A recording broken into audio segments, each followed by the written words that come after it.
미국 법무부가 17일 북한 해커 3명을 기소했다고 밝혔습니다.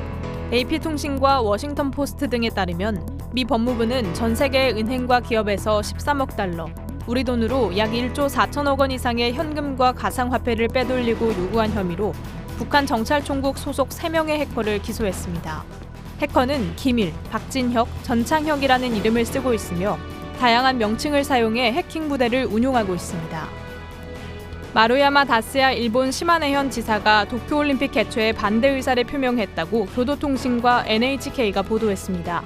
마루야마 지사는 도쿄올림픽 개최 반대 이유로 전국적인 감염 확대 요인이 되고 시마네현과도 무관하지 않았다고 주장했습니다. 도쿄올림픽 성화봉송은 다음 달 25일 동일본 대지진이 일어났던 후쿠시마현에서 시작될 예정이며 성화봉송 주자들은 시마네현을 포함해 일본 전역을 순회하게 됩니다.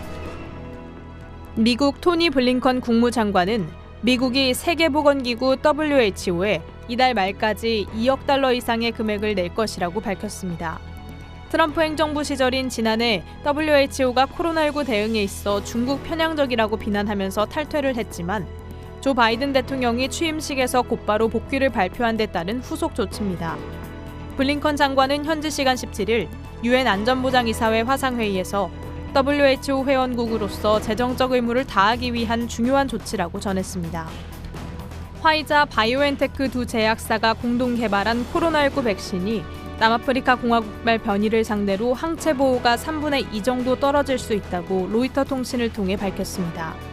남아공발 변이에 대해 백신 효력 감소가 거의 없다고 발표한 지난달과는 다른 결과라 주목됩니다. 하지만 이들 제조사는 텍사스 주립대 의과대학과 공동으로 변이 바이러스를 배양해 연구한 결과 남아공 변이에 대한 효능이 분명하지 않다고 알렸습니다.